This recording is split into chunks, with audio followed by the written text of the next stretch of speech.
ప్రియమైన సహోదరి సహోదరుడా, ప్రభువైన యేసుక్రీస్తు వారి నామం పేరిట మీ అందరికీ శుభవందనాలు. ఈ ఉదయకాలము పరిశుద్ధ గ్రంథంలో నుంచి 1 కొరింథీయులకు రాసిన పత్రిక 14వ అధ్యాయం 1వ వచనాన్ని ధ్యానాంశంగా తీసుకుందాం.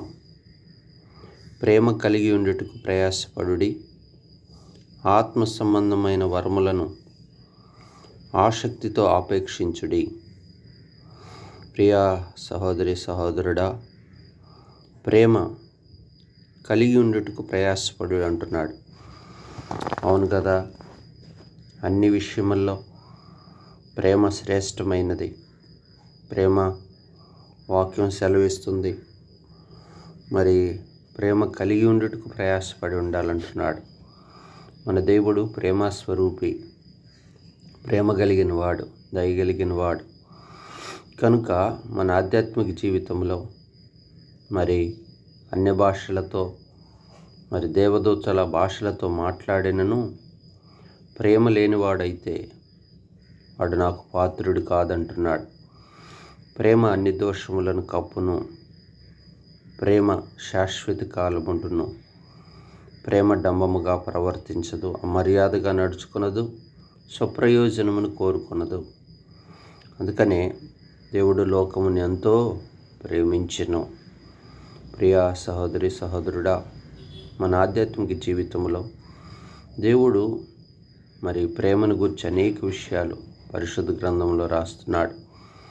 అంతేకాదంటాడు, కాగా విశ్వాసము, నిరీక్షణ, ప్రేమ, ఈ మూడు నిలుచును, వీటిలో శ్రేష్టమైనది ప్రేమయే అని సెలవిస్తాడు.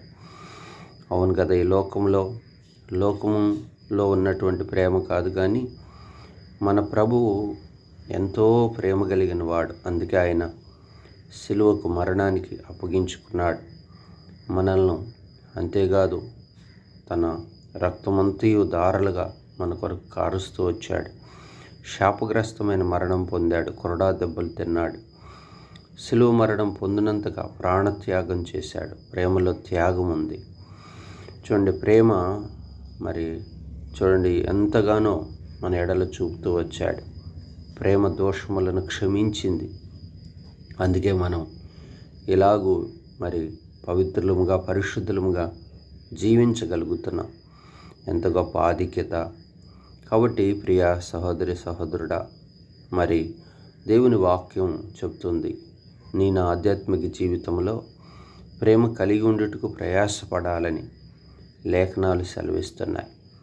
ఈ లోకములో శాశ్వతమైనది మరి ఏదీ లేదు కనుక దేవుని ప్రేమ శాశ్వత కాలం ఉంటుంది. దేవుని ప్రేమలో మరి త్యాగం ఉంది, సమర్పణ ఉంది, క్షమాపణ ఉంది. కనుక మనము ప్రేమ కలిగి ఉండుటకు ప్రయాసపడాలి. అంతేకాదు, దేవుని వాక్యం చెప్పేది దేవుణ్ణి అత్యున్నతముగా ప్రేమించాలట. దేవుడు నిన్ను వలె నీ పొరుగువాన్ని ప్రేమించాలంటాడు.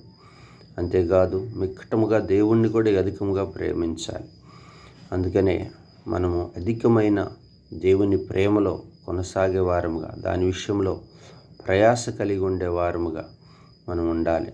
మనం ఈ లోకంలో చూస్తున్నప్పుడు అనేక మార్లు మరి సంఘంలో, కుటుంబంలో మరి అన్ని జనులు ఎలాగైతే ఉంటున్నారో అలాగూ మన ఆధ్యాత్మిక జీవితంలో ప్రేమకు బదులుగా ద్వేషము, అసూయ, కపటము, కక్షలు, మరి మతతలు, అల్లరితో కూడిన ఆటపాటలు, మరి ఎన్నో విషయాల్లో లోపం కలిగిన వారముగా, బలహీనులముగా, ప్రేమ చూపటానికి బదులుగా ద్వేషం కలిగిన వారముగా మనం ఈ లోకములో మరి ఎంతగానో మనం కొనసాగే వారముగా ఉంటాం. అయినను దేవుని వాక్యం ఏం చెప్తుందంటే, మనం ఒకరినొకరు క్షమించుకోవాలి, మరి ద్వేషాన్ని విడిచిపెట్టాలి. దేవుని ప్రేమలో మనం ముందుకు కొనసాగే వారముగా ఉండాలి. ప్రేమ ఏం చేస్తుందంటే అన్నిటినీ కప్పుతుంది. ప్రేమ ఐక్యతను, సమాధానాన్ని ఇస్తుంది. ప్రేమ క్షమాపణనిస్తుంది. అందుకే ప్రభు ప్రేమ కలిగిన వాడు గనుక ఈ లోకముని ఎంతో ప్రేమిస్తూ వచ్చాడు. మనం కూడా అలాంటి దైవ ప్రేమలో కొనసాగే వారముగా ఉండాలని ఈ ఉదయకాలం ప్రభు మనతో మాట్లాడుతున్నాడు. ఆ ప్రేమ కలిగి ఉండుటకు ప్రయాసపడాలని సెలవిస్తున్నాడు. ప్రార్థన చేసుకుందాం. పరిశుద్ధుడా, ప్రేమ కలిగిన తండ్రి, దయగలిగిన రాజా, సర్వాధికారి, స్తోత్రములు.